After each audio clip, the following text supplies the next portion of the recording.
నాకు ఈ విషయంలో అంటే నేనెందుకు ఇటువంటివి చదవడం ప్రారంభించానంటే, నేను కూడా ఒక 10 ఏళ్ల కిందట బహుశా మీరు నన్ను అడుగుంటే ఈ హిందూ, ముస్లిం విషయం గురించి నేను కూడా పెద్దగా చదివేవాడిని కాదు 10 ఏళ్ల కిందట. నాకు కూడా ఇటువంటి అభిప్రాయమే ఉండేది. అది ఏదో గతము, అప్పట్లో ఏదో గొడవలు పడ్డారు, దేశ విభజన అయిపోయింది, ఇలా ఉన్నాం, బతుకుతున్నాం అన్నట్టు ఒక అభిప్రాయం ఉండేది. కానీ తర్వాత సాహిత్యం చదివే కొద్దీ నాకు మీరన్నట్టు కొంచెం మనము అది ఇగ్నోర్ చేసినది, డిస్టార్ట్ చేసిన చరిత్రలాగా అనిపించింది చాలా చోట్ల. మొన్న గత 5-6 ఏళ్లుగా ఏమైందంటే ఇట్లా కొన్ని చర్చల్లో కూడా ఒకటి బాగా బలంగా వినిపిస్తుంది. ఏంటంటే మీరు ఇందాక అన్నారు కదా, అట్లనే అదొక సింక్రెటిక్ కల్చర్ అంటారు ఆంగ్లంలో, ఉమ్మడి సంస్కృతి అని చెప్పేసి, గంగా జమ్ని ఇద్దరు అన్నారు. అంటే అదే ఒక ప్రధానమైన స్టోరీ లాగా అందరికి చెప్తున్నారు అనమాట. అంటే అంతా కలిసిపోయారు, ఇప్పుడు అటువంటివి ఏమీ లేవు అని చెప్పేసి. హైదరాబాద్ విషయంలో కూడా, నిజాం విషయంలో, వీటన్నిటి విషయంలో కూడా అదే ఒకటి ప్రధానంగా చెప్పడం ఉన్నారు. అంతే, నిజాం కూడా మంచివాడే, ఆయనకి 2 కళ్ళు అని మీరు కూడా అన్నారు కదా, దాని గురించి హిందూ అంటే అందరూ కలిసి ఉన్నారు ఇదని చెప్పేసి.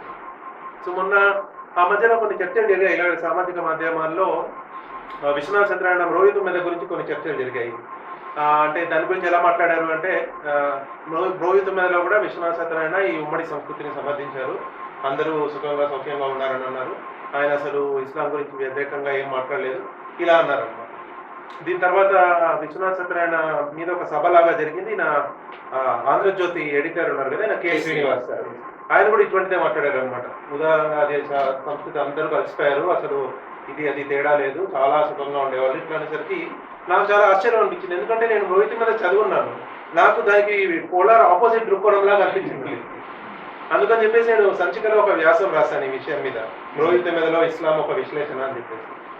అప్పుడే ఇంకొక పుస్తకం కూడా వచ్చింది ఆ మధ్య, వక్రరేఖ అని చెప్పేసి, మునిమాణిక్యం నరసింహారావు గారి పుస్తకము. విశ్వనాథ సత్యనారాయణ గారు దానికి కొంచెము ఎడిటోరియల్ సూపర్విజన్ లాగా చేశారనమాట. అది ఎవరి గురించి అంటే ఈ బహ్మనీ సుల్తాన్లు ఆ కాలం గురించి అనమాట. అంటే ఆ మొత్తం సుల్తానేట్ అయినా మొత్తం అందులో కూడా దీని గురించిన చర్చ చాలా ఉంది. దేవాలయాల విధ్వంసము, ఇస్లాం రాజులు ఎట్లా చేశారు, ఇదంతా. అక్కడ కూడా వచ్చేసరికి ఏమైపోయిందంటే, ఆ పుస్తకం గురించి నేను మాట్లాడిన దాని మీద నాకు ప్రతి విమర్శలు వచ్చాయన్నమాట. మీరెందుకు ఇప్పుడు అసలు ఇది విశ్వనాథ సత్యనారాయణ మధ్యలో ఎందుకు తెస్తున్నారు, ఆయన రాశాడు మునిమాణిక్యం నరసింహారావు, ఈయనకి విశ్వనాథ సత్యనారాయణ చాలా మంచి ఆయనకి అంటే అది కూడా ఒక కవర్ అనమాట. అంటే ఆయన ఇస్లాం గురించి ఏమీ చెడ్డగా చెప్పలేదు అన్నది ఇదనమాట, అది ఒక ఒపీనియన్ అనమాట. సో అందుకని నేను తర్వాత శివాజీ గురించి కూడా విశ్వనాథ సత్యనారాయణ నాటకం ఒకటి, అందులో కూడా చాలా క్లియర్గా ఉంటుంది, ఆయన హిందూ ధర్మం కోసం ఇచ్చారు, ఈ ధర్మానికి చక్రవర్తి ఆయన మాటలన్నీ ఉంటాయన్నమాట. అంటే అంత గొప్ప రచయితని కూడా ఒక రకంగా వక్రీకరించారనమాట. అంటే విశ్వనాథ సత్యనారాయణ అంటే ఆయన ఒక సెక్యులర్ ఐకాన్ లాగా, ఏదో ఈ ఉదార సంస్కృతికి ఐకాన్ లాగా ఉండాలి, కానీ ఈ విషయాలు రాకూడదు అని. అంటే ఆయన ఆంగ్లేయులని విమర్శించారు కానీ ఇస్లాంని ఏమీ అనలేదు అన్నది ఒక ఇమేజ్ అనమాట. సో అందుకని నేను ఈ విషయాలు వీటన్నిటి గురించి బాగా చదవడం ప్రారంభించాను అనమాట మధ్యకాలంలో, గత 4-5 ఏళ్ళుగా. అప్పుడు నాకు ఈ ఆఫ్ఘనిస్తాన్లో బమియాన్ బుద్ధుడు ఇవన్నీ కూడా అయ్యాయి కదా, మీరు ఆఫ్ఘనిస్తాన్ సంస్కృతి గురించి మీరు కూడా పుస్తకంలో చాలా రాశారు, నాకు చాలా నచ్చింది ఆ విషయం. ఎందుకంటే దాని గురించి కూడా మనకి తెలుగు సాహిత్యంలో సాధారణంగా వాటి గురించిన ప్రస్తావన తక్కువ. మీకు ఇస్లాం ఉన్న ప్రాంతాల్లో ఇస్లాం రాకమునుపు నాటి స్థానిక సంస్కృతులు ఏమిటి, ఆ స్థానిక సంస్కృతులు ఎలా రూపుమాపంగా పడ్డాయి, అవంతా కూడా. సో ఇప్పుడు ఈ ఆఫ్ఘనిస్తాన్ విషయంలో కూడా ఇటువంటి చర్చలన్నీ కూడా జరుగుతున్నప్పుడు నేను సామాజిక మాధ్యమాల్లో 2-3 చర్చలు చేశాను. ఇలాగా చేసినప్పుడు ఒక ఇటువంటిది ఇలానే వచ్చింది అనమాట. అంటే ఈ మత మార్పిడి అన్నది కేవలము వాళ్ళు స్వచ్ఛందంగా వాళ్ళు ఏదో భావం మారి చేసుకున్నారా, లేకపోతే రాజ్యాధికారం వల్ల అయిందా అని. వీటి గురించి ప్రస్తావన వస్తే కూడా కొంతమంది రచయితలే, తెలుగు సాహిత్యంలో ఉన్న రచయితలే ఇది గొడవలు అనమాట. ఇది బాగా అంటే ఇది నువ్వు ఇలా వక్రీకరించేస్తున్నావు, ఇది హిందుత్వం అనుకుంటున్నావు. అంటే అది ఒక ఆఫ్ఘనిస్తాన్ మొత్తం కూడా ఏదో వాలంటరీ రిటైర్మెంట్ లాగా, వాలంటరీ కన్వర్షన్ లాగా తీసుకున్నారు అనేది ఒక ఇదనమాట. సో వాటన్నిటి గురించి కూడా చదివినప్పుడు అనిపించేది అనమాట, ఇదేంటి తెలుగు సాహిత్యంలో ఎందుకు వీటి గురించి ఏమీ పుస్తకాలు లేవు, వీటి గురించి ఎందుకు ఇప్పటి కాలంలో కూడా ఎవరు రాయట్లేదు అని చెప్పేసి. సో ఆ లోటును మీరు పూరించారన్నట్టు అనిపించింది అనమాట నాకు, అటువంటి పుస్తకం లేదు అన్నట్టు. తర్వాత మామూలుగా ఈ కాశ్మీర్ గురించి కూడా మీరు రాశారు పుస్తకంలో. మురళీకృష్ణ గారు కూడా రాజతరంగిణి గురించి రాస్తున్నారు కదా. కాశ్మీర్ గురించి కూడా ప్రధానంగా ఇప్పుడు ఎలా ఉందంటే, అంటే ఈ లిబరల్ ఈ ఉదారవాదపు దీంట్లో అంతా కాశ్మీరియత్ అని ఒకటి పట్టుకుంటారు వాళ్ళు. కాశ్మీర్ సంస్కృతి అంటే కాశ్మీరియత్ అంటారు, అంటే 2 కలిసి ఉంటేనే కాశ్మీరియత్ అని చెప్పేసి. వాళ్ళకి ఈ కాశ్యప మహర్షి అక్కర్లేదు, రాజతరంగిణులు అక్కర్లేదు, ఇవంతా ఏం అక్కర్లేదు అన్నమాట. ఆ కాశ్మీరియత్ కనపడాలి ఎక్కడన్నా సరే. సో అది ఒకటి ఉండింది అనమాట. ఇదేంటి కాశ్మీర్ అన్నా కూడా ఎందుకు మనకి ఆ హిందూ అన్న పదం రాగానే అదే గుండెలో ఉబులు మొదలైపోతుంది. అక్కడ మీరు ఒక 2 ఉర్దూ కవుల గురించి ప్రస్తావించాలి, ఇట్లా మీరు అన్నట్టు గుడి పక్కనే మసీద్ ఉంది అని అట్లా మీరు చెప్తేనే మనకి అదొక కంఫర్ట్ ఫ్యాక్టర్ అనమాట. లేదు మనం అంతా కలిసి ఉన్నాము అని చెప్పేసి. సో దాని గురించి కూడా చాలా చదివాను అనమాట. తర్వాత మొన్న కూడా మీరు ఇప్పుడు ఆఫ్ఘనిస్తాన్ గురించి రాశారు కాబట్టి నేను మొన్న కూడా ఒకటి విషయం చదివాను. అది మీరు పుస్తకంలో కనపడలేదు కానీ నాకు ఇంచుమించు అటువంటిదే రాశారు మీరు కూడా. ఆఫ్ఘనిస్తాన్లో కాఫిరిస్తాన్ అని ఒక ప్రాంతం ఉండేదంట. ఆ కాఫిరిస్తాన్ అంటే కాఫీర్లు ఉండే స్థలము అని చెప్పి అక్కడ ఇస్లామేతర సంస్కృతిలో ఉన్న వాళ్ళందరినీ మత మార్పిడి చేసో లేదా తరిమేసో ఆ ప్రదేశాన్ని పేరు నూరిస్తాన్ అని మార్చారు. నూరిస్తాన్ అంటే ఇప్పుడు లైట్ వచ్చింది అక్కడికి, అంటే సూర్యుడు ఉదయించాడు అన్నట్టు. అది ఇప్పుడు కూడా ఉంది, మీరు ఇంటర్నెట్ లో కొట్టారంటే పబ్లిక్ ఆర్టికల్ లోనే it was called Kafiristan, it is now called Nuristan అని రాస్తుంది. అంటే ఆఫ్ఘనిస్తాన్ లో కూడా యుద్ధ సంస్కృతి ఉండేది, ఇప్పుడు మారింది అన్నది. సో అక్కడ కూడా మీరు ఇందాక అన్నట్టు ఆ సంస్కృతి ఏమిటి అని చూస్తే అది మీకేదో హిందూ అంటే వాడు ఏదో రాముడిని కృష్ణుడిని పూజించాలి అని లేదు కదా. మనకి బౌళత్వం ఉంది అక్కడ, బౌళ దేవత ఆరాధన ఉంది. వాళ్ళు కూడా వాళ్ళు కలశ్ అనేదో తెగవారంట అక్కడ పాకిస్తాన్ లో ఉన్న వారు కూడా వాళ్ళకి పూర్వీకులకి పూజ చేసేది, అంటే వాళ్ళు ఆ కాకులకి పిండం పెట్టేది, కాకుల్ని పూర్వీకులకి ప్రతీకగా ఇదంతా ఉంది వాళ్ళ దగ్గర కూడా. ఏదో గుడిలో మేకను బలి ఇస్తారు అంటే ఇటువంటివన్నీ ఉన్నాయి. వారందరూ అక్కడి నుంచి పారిపోయి తర్వాత పాకిస్తాన్లోకి వెళ్ళారంట. పెరం మీద నుంచి ఇట్లా పొయ్యిలోకి అంటారు కదా, అట్లా వెళ్ళారు. కాబట్టి నాకు అది చూసాక అదే దీని గురించి ఎందుకు తెలుగులో ఎక్కువ రాయట్లేదు అని చూసాక మీ పుస్తకం చదివాక నాకు చాలా ఆనందం వేసింది. మీరు చాలా రాశారు దీని గురించి, ముల్తాన్ గురించి, మార్తాన్ గురించి, ఆఫ్ఘనిస్తాన్లోని వీటి గురించి, అది కాకుండా ఈస్ట్ బెంగాల్లో చిట్టగాంగ్ గురించి, వీటన్నిటి గురించి కూడా రాశారు అనమాట. సో ఇది అంటే తెలుసుకోవాల్సిన విషయం ఇది. అంటే మనం ఇప్పుడు ఎట్లా ఉందంటే మనం కరెంటే దీని మీద ఆలోచిస్తున్నాము. ఆఫ్ఘనిస్తాన్ అంటే అదేదో ముస్లిం దేశము, బంగ్లాదేశ్ అంటే ముస్లిం దేశము, పాకిస్తాన్ అంటే ముస్లిం దేశము అనుకుంటాం. కానీ వీళ్ళందరూ ముస్లిం దేశాలు ఎలా అయ్యారు అనేది మనం ఆలోచించడం మానేసాం. అది ఎందుకంటే అది మరి ఒక భయమో లేకపోతే దానివల్ల మనకి లేనిపోని వ్యాకులత వస్తుందనో, అది ఎందుకనో ఆ విషయాల గురించి ఆలోచించడము, చర్చించడము ఇదే మానేసాం అన్నట్టు. కాబట్టి ఇటువంటి సందర్భంలో మీరు ఈ పుస్తకంలో ఈ ప్రస్తావనలన్నీ చేయడం నాకు చాలా నచ్చింది. అంటే ఇంపార్టెంట్ అనిపించింది. ఇది ఎవరో ఒకరు చేయాలి పని. సో మీరు చేసినందుకు నాకు అది చాలా ఆనందంగా అనిపిస్తుంది. తర్వాత ఇంకొకటి నాకు ఒకటి అనిపించింది ఏంటంటే ఇది కూడా ఉండుంటే బాగుండేది అనిపించింది పుస్తకంలో. మనకి అంటే నాకు తెలుగు పద్య సాహిత్యంతో అంత పరిచయం లేదు. నేను ఎక్కువగా నవలలు అక్కడే కొన్ని చదివాను కానీ ఇప్పుడు పద్య సాహిత్యంతో నాకు ఎక్కువ పరిచయం లేదు. కానీ నేను కొన్ని చూశాను పద్య సాహిత్యంలో కూడా. ఇప్పుడు సింహాచలంలోని ఆలయం గురించి, తిరుపతి ఆలయం గురించి పద్యాల్లో కూడా ఇట్లా వీళ్ళు వచ్చారు, ఆలయాన్ని విధ్వంసం చేయడానికి ప్రయత్నించారు, అటువంటివి వాటి గురించి కూడా కొంచెం ప్రస్తావన చేస్తుంటే బాగుండేదేమో అనిపించింది. అంటే దక్షిణాది రాష్ట్రాలలో ఉన్నటువంటి తమిళనాడులో కూడా కొన్ని పద్య సాహిత్యంలో, కర్ణాటకలో కూడా ఉన్నాయి. అది ఐ థింక్ కొంచెం అది మన యూనిక్ కాంట్రిబ్యూషన్ అనుకుంటా. అటువంటి ఏదైనా తర్వాత అంటే ఇప్పుడు తర్వాత ఒక వర్క్ లాగా వస్తే బాగుంటుంది అనిపించింది. నేను అంతర్జాలంలో కూడా వెతికాను, ఇంటర్నెట్ లో కూడా పద్య సాహిత్యం, తెలుగు పద్య సాహిత్యంలో ఇస్లాం గురించిన ప్రస్తావనలు అని చెప్పేసి పెద్దగా దొరకలేదు నాకు. అక్కడక్కడ ఒకటి ఇప్పుడు రఘుత్తమరావు గారు ఉంటారు, ఆయన ఒక వీడియో చేశారు ఆ మధ్య ఒకటి. ఇట్లా ఒకటి 2 ఉన్నాయి. దుష్యంత్ శ్రీధర్ అని ఈయన తమిళనాడు ఆయన కూడా ఇంగ్లీష్లో మామూలుగా ప్రవచనలో ఇస్తుంటారు. ఆయన కూడా ఇటువంటి ఒక పద్యం గురించి రాశారనమాట. అంటే తురుష్కులు ఇలా వచ్చారు, మా ఆలయాన్ని విధ్వంసం చేశారు, దేవుడా నువ్వే మమ్మల్ని కాపాడని ఇట్లా పద్యాలు రాశారు. అంటే వీటన్నిటి గురించి కూడా ఒక ప్రస్తావన చేస్తూ మీరు తర్వాత దీనికి ఒక ఫాలో అప్ ఒక వర్క్ చేస్తే బాగుంటుంది అనిపించింది. అది అంటే మన సౌత్ ఇండియా నుంచి యూనిక్ కాంట్రిబ్యూషన్ లాగా అది ఇంగ్లీష్కి అనమాట. ఎందుకంటే ఆ పద్యాలు వాళ్ళు చదవలేరు, మనమే చదివి వాటికి చెప్తే అది ఒకటి బాగుంటుంది అనిపించింది. ఇంకొకటి మీరు మొదట్లో రాసింది నాకంటే ఇందాక మురళీకృష్ణ గారు అన్నారు కదా జర్నలిస్ట్ లాంగ్వేజ్ అని, అదొకటి అనిపించింది నాకు. అస్తిత్వం పోగొట్టుకున్న జాతి అని ఒక మాట అన్నారు మీరు. అది చాలా పవర్ఫుల్ గా అనిపించింది అన్నమాట నాకు. ఎందుకంటే మనం ఇప్పుడు ఏమనుకుంటాం అంటే స్వాతంత్ర్యం వచ్చేసింది, అంతా వచ్చేసింది, మనం ఇప్పుడు చాలా గొప్ప పొజిషన్ లో ఉన్నామని చెప్పేసి. కానీ సంతోష్ కుమార్ గారు అది కొంచెం తీవ్రంగా విమర్శించారు దాన్ని. మీరు అస్తిత్వం పోగొట్టుకున్న జాతి, మీరు ఏముంది ఆ భూభాగం పోయింది, పాకిస్తాన్ పోయింది, ఆఫ్ఘనిస్తాన్ పోయింది, బంగ్లాదేశ్ పోయింది, మీరు అన్నట్టు 5 నదులు, నదీ సూక్తం అదంతా అక్కడేవి, అక్కడ ఏముంది ఇప్పుడు ఏం మిగిలిందని మీకు, మీ అస్తిత్వం అంతా అక్కడ పెట్టుకుని దాన్ని పోగొట్టుకొని మీరు ఇప్పుడు ఏదో గొప్పగా ఇలా ఉన్నారేంటి అని చెప్పి మీరు కొంచెం అది ఎదురు ప్రశ్నించారనమాట. అది ఒకటి చాలా అంటే పాకిద్దామంటారు బాగా, అది చాలా మంచి పాయింట్ లాగా అనిపించింది. తర్వాత మీరు దీని గురించి కూడా రాశారు ఇందాక చెప్పినట్టు పాణిని. మనం ఇప్పుడు పాణిని అనగాలంట, కానీ పాణిని ఎక్కడ వాడు అంటే అక్కడ వాడే, మళ్ళీ చాణక్యుడు ఎక్కడ వాడంటే అక్కడ వాడు, కానీ ఆ ప్రాంతాన్ని మనం వదిలేసాం, అది మనది కాదు అన్నట్టుగా దాన్ని అలా వదిలేసాం అన్నమాట. సో దాని గురించి కూడా రాశారు. అది కూడా నాకు బాగా నచ్చింది. తర్వాత దేవాలయాల గురించి కూడా చాలా చోట్ల రాశారు మీరు. ఈ సోమనాథ్ దేవాలయం గురించి, సూర్య దేవాలయాల గురించి, కాశీ విశ్వనాథ్ మందిరం గురించి, వాటి మీద ఎన్నిసార్లు ఆక్రమణలు జరిగాయి, ఎన్నిసార్లు మనం వాటిని తిరిగి కట్టాము అన్నటువంటి వీటి గురించి కూడా ఇప్పుడు మనకి సాధారణంగా ఈ సామాజిక మాధ్యమాల్లో జరిగే చర్చల్లో వీటన్నిటిలో కూడా అయోధ్య అనగానే అది మళ్ళీ 2 క్యాంపులుగా డివైడ్ అయిపోతారు, 2-3 క్యాంపులు కాదు. అక్కడ కూడా ఎట్లయిపోయిందంటే మనకి ఇప్పుడు ఎందుకు ఆ దేవాలయం గురించి వదిలేస్తుంటే బాగుండేది కదా, ఇంటి గొడవలన్నీ మనకి ఇట్లా వాదించే వాళ్ళు కొంతమంది ఉన్నారనమాట. తర్వాత ఇంకొంతమంది ఇంకా దానిలో తాత్వికమైన వాదనలు అనమాట. అసలు హిందువులకి దేవాలయాలతో సంబంధం లేదు, దేవాలయాలే తర్వాత ఎప్పుడో వచ్చినవి, ఈ దేవాలయాలు ఎందుకు మనకి ఇంట్లో కూర్చొని పూజ చేసుకోవాలి, మనము ఏదో తపస్సు చేసుకోవాలి, ఈ ఊరికే అంతా రాజకీయము పొలిటిసైజ్ చేస్తున్నారు, ఇవన్నీ వచ్చాయన్నమాట. కానీ మీరు చరిత్ర చూసారంటే మీరు ఇన్ని సెంచరీస్ ఆఫ్ హిస్టరీ కవర్ చేశారు ఇందులో.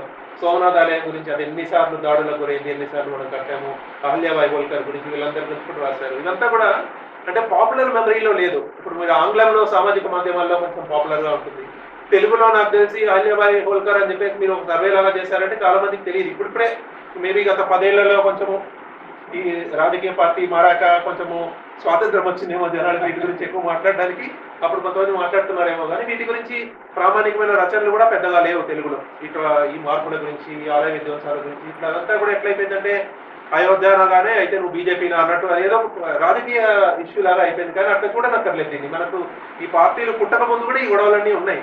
సెంచరీస్ మనము సోమనాథ్ ఆలయం వీటన్నిటి గురించి పోరాటాలు చేశారు, వాటిని మళ్ళీ కట్టారు, వీటన్నిటి గురించి కూడా ఆలోచించాల్సిన అవసరం ఉంది. మీరు అది చాలా ఫోకస్ చేశారు అంటే పుస్తకంలో రకరకాల టెంపుల్స్ గురించి. శ్రీ సోమనాథే కాదు, కాశ్మీర్లో మార్తాండ్ గురించి రాశారు. అంటే కూడా అది చాలా ఇంపార్టెంట్ టాపిక్స్ అనిపించింది. ఎందుకంటే ఆ మధ్య కూడా ఇప్పుడు ఐ థింక్ ఒక 10 ఏళ్ల కిందట హైదర్ అని ఒక సినిమా వచ్చింది, విశాల్ భరద్వాజ్ సినిమా.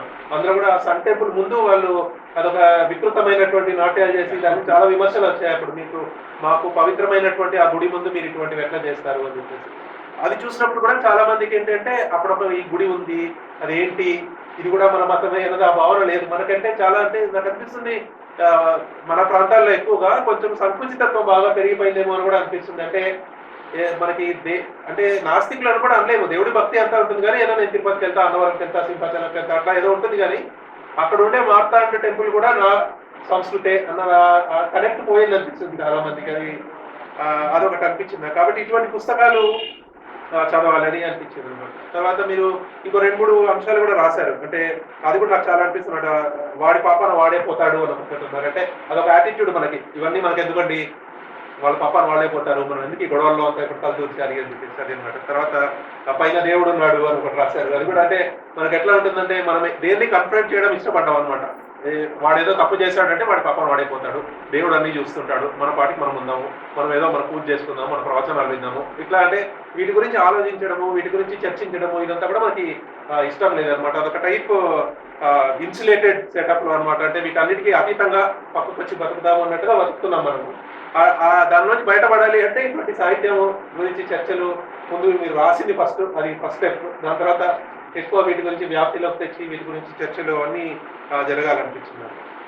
తర్వాత మళ్ళీ మీరు శివాజీ గురించి, మరాఠా సామ్రాజ్యం గురించి, విజయనగరం గురించి, దీని గురించి కూడా చాలా రాశారు. అది కూడా ఒక రకంగా దాన్ని కూడా కొంచెం పొలిటిసైజ్ చేసేసారు. అంటే ఎట్లా అంటే శివాజీ అనగానే మళ్ళీ హిందుత్వ బీజేపీ అన్నట్టు అట్లా చూస్తారు. కానీ మీరు ఆ శివాజీ మరాఠా సామ్రాజ్యము వాళ్ళకి తమిళనాడులో ఉన్న గుళ్ళకి దానికి కూడా చాలా కనెక్షన్ ఉంది. తంజావూరు పిల్ల గుడికి, చిదంబరం గుడికి, అక్కడ జరిగే క్రతువులకి, వాటన్నిటికీ కూడా ఈ మరాఠా రాజులకి ఇదే సంబంధాలు అనేవి. అంటే అదేదో ఇంకొక రాష్ట్రము, ఇదేదో ఇంకొక రాష్ట్రము, ఆ భాష వేరే ఈ భాష వేరే అన్నది లేకుండా 200-300 ఏళ్ల కిందట కూడా అక్కడి రాజులు ఇక్కడికి వచ్చి కైంకర్యాలు ఇవ్వడము, దానికి ఈ గుళ్ళ బాగు కోసం వాళ్ళ సంపదలను దూరుకోవడం ఇదంతా కూడా జరిగింది.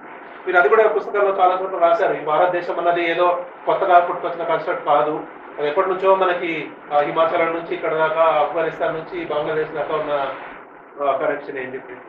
తర్వాత బంగ్లాదేశ్ గురించి కూడా మీరు రాసిన ఒక 2 చాప్టర్స్ రాసినట్టు ఈస్ట్ బెంగాల్ గురించి, అదంతా కూడా నాకు చాలా బాగా అనిపించింది. ఎందుకంటే ముఖ్యంగా నా తరం వాళ్ళకి ఎట్లా అంటే నేను 1986-87 ఆ తర్వాత పుట్టాను. సో నేను ఇందిరాగాంధీ ఎరా అదంతా నేను చూసింది లేదు. కానీ మాకు ఎట్లా చెప్పారంటే ఇందిరాగాంధీ అంటే ఆవిడ ఆ దుర్గాదేవికి ప్రతిరూపము, బంగ్లాదేశ్ నుంచి పాకిస్తాన్ని బంగ్లాదేశ్ నుంచి కాపాడారు అట్లా అని అన్నారు.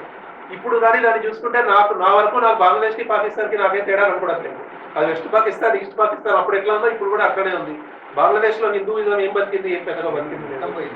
బంగ్లాదేశ్ లో వాడి క్యాపిటల్ ఢాకాలో వాడికి ఢాకేశ్వరి మందిరం అంటే శక్తి స్వరూపంగా ఢాకేశ్వరి అని ఉంది. ఇప్పుడు ఆ మందిరానికి ఏమన్నా దిక్కు దివాలా ఏం లేదు. అంటే ఆ రకంగా చూస్తే ఒక 30-40 ఏళ్ల వరకు ఇందిరాగాంధీని బాగా ఎత్తి చూపించారు, ఆవిడ ఏదో చాలా గొప్ప పని చేసింది అని. కానీ ఆ గొప్ప పని వల్ల ఇప్పుడు ఎవరికి బెనిఫిట్ రాలేదు. పాకిస్తాన్కి బెనిఫిట్ వచ్చినట్టే ఉంది లాస్ట్కి అయితే, మనకి ఇండియాకి అయితే ఏం బెనిఫిట్ రాలేదు. సో వాటన్నిటి గురించి కూడా బంగ్లాదేశ్ లో అక్కడ చిట్టగాంగ్లో ఉన్నటువంటి ప్రదేశాల్లో హిందూ దేవతలు గుడులు వాటన్నిటి గురించి కూడా రాశారు. వీటి గురించి కూడా నాకు తెలిసి, అంటే నేను చదివిన మేరకు, నేను ఏదో తెలుగు సాహిత్యం బాగా చదివానని కాదు, నేను చదివిన మేరకు తెలుగులో వీటి గురించి రాసిన వాళ్ళు నాకు పెద్దగా కనిపించలేదు. కాబట్టి మీరు ఇది రాయడం I think it's very important thing అన్నమాట ఇప్పటి కాలంలో. తర్వాత కాశ్మీర్ గురించి కూడా ఎలాగో మురళీకృష్ణ గారు చాలా రాస్తున్నారు రాజధాని మీద అట్లా అది, కానీ మీరు కూడా కొన్ని ప్రస్తావించారు. అది కూడా అంటే నాకు ఇదంతా కూడా ఆంగ్లం ద్వారా తెలిసింది అన్నమాట. కూడా బుచ్చికల్ అని ఒకటి రాశారు, విగ్రహ విధ్వంసకుల గురించి రాశారు అని చెప్పేసి. ఇట్లా 300-400 మంది బ్రాహ్మణులను నిలబెట్టి వాళ్ళ జంధ్యాలు తెంచేశారు.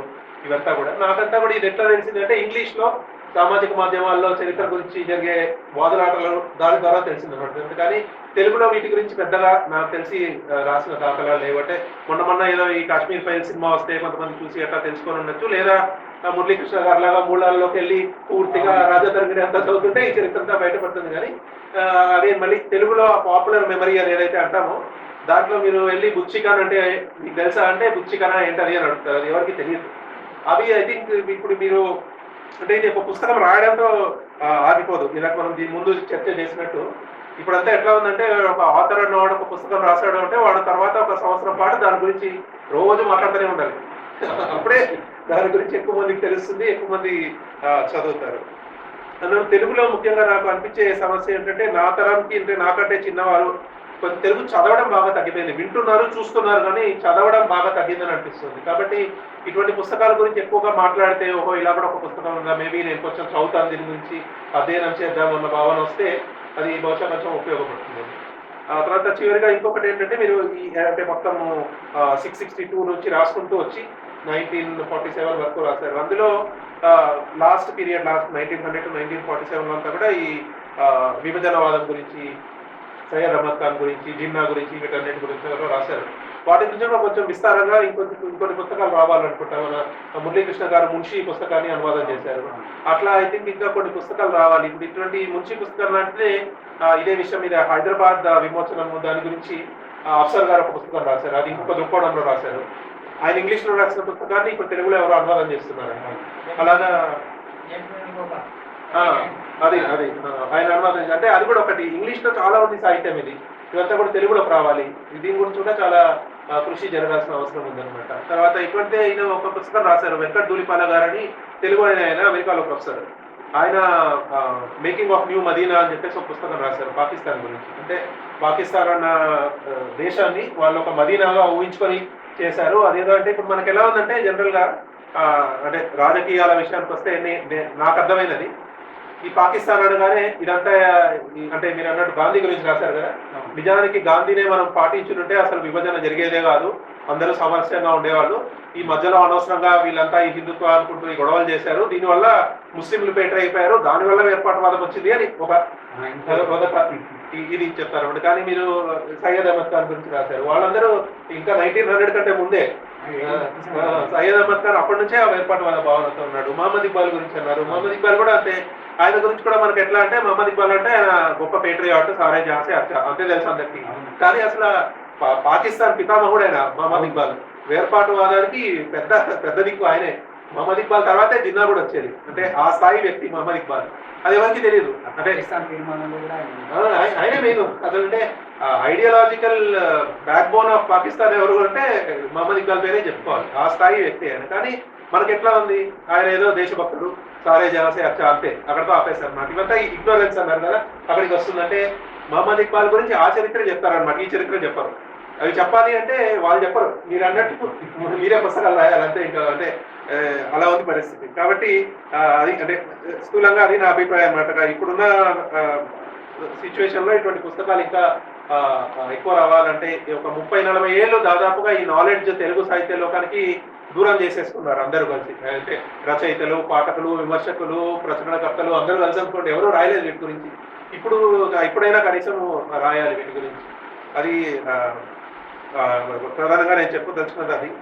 ఇంకొకటి 2, 3 అంటే ఆయన మురళీకృష్ణ గారు అన్నారు కదా, రచయితని నిలదీయాలి అని చెప్పేసి. అందుకని నాకు కొంచెము విమర్శ చేయాలన్నా లేకపోతే క్రిటికల్ గా చెప్పాలన్నా కూడా 2, 3 విషయాలు. ఒకటి, ఇందాక చెప్పినట్టు అంటే ఇవన్నీ మీరు ఇంగ్లీష్ సోర్సెస్ ఎక్కువగా యూజ్ చేశారు, బట్ తెలుగు సోర్సెస్, తెలుగు పద్య సాహిత్యాలు ఇవి కూడా వాడుంటే కొంచెం బాగుండేది అనిపించింది. అంటే అది అటువంటి పుస్తకం, అటువంటి విషయాలు తెలుగు వల్ల రాయగలరు, అది మీరు ఇంగ్లీష్ వాళ్ళు రాయలేరు కదా. సో అదొకటి చేయొచ్చు అని అనిపించింది. ఇంకొకటి రెండవ విషయం ఏంటంటే, ఇది అంటే మోస్ట్లీ పుస్తకంలోని ప్రింట్ వీటి గురించి అన్నమాట. అంటే చాలా చోట్ల ఇమేజ్ రెఫరెన్సెస్ వాడారు, కానీ ఆ ఇమేజ్ ఎక్కడ ఉంది అని మనం బుక్ లోపల ఎత్తుకోవాలి. అంటే ఆ ఇమేజ్ కింద ఏదైనా ఒక లైన్ లో ఇది రాస్తుంటే బాగుండేది అనిపించింది. తర్వాత ఇంకొకటి, ఇందాక మీతో చెప్తున్నాను కదా, మీరు అంటే ఇది సంచికలో పబ్లిష్ చేసిన వ్యాసాలు వీటి కలెక్షన్ కాబట్టి కొన్ని ఎట్లున్నాయంటే ఇదేదో చాలా బాగుంది అని ఇలా పేజ్ తిప్పేలా కూడా అయిపోతుంది అనమాట, ఇంకో టాపిక్ వచ్చేస్తుంది. సో అది కొంచెం విస్తారంగా రాస్తుంటే కూడా బాగుంటుంది అనిపించింది. అంటే ఇంత పూర్తి ఇన్ని సెంచరీస్ తీసుకునే బదులు మేబీ ఇప్పుడు ఆఫ్ఘనిస్తాన్, పాకిస్తాన్ లో స్థానిక సంస్కృతి ఎలా పోయాయి, అదొక ఒక టైప్ ఆఫ్ వర్క్. అంటే ఒక వర్క్ లాగా కాకుండా మేబీ దీనిలోంచి అట్లా చేయాలి. అట్లాంటి అంటే తెలుగులో లేవు ఇవన్నీ కాబట్టి మీరు కూడా తిరిగి అనొచ్చు, ఇది కథలు చెప్తున్నావు కూడా రాయొచ్చు కదా అనొచ్చు, అది కూడా ఉంది. కానీ అది జరగాలి కృషి కూడా అది. కాబట్టి అంటే అది నేను చెప్దాం అనుకున్నాను. చాలా ధన్యవాదాలు. మీరు రాసిన దీనికి చాలా ఇంపార్టెంట్ ఇది రాయడం.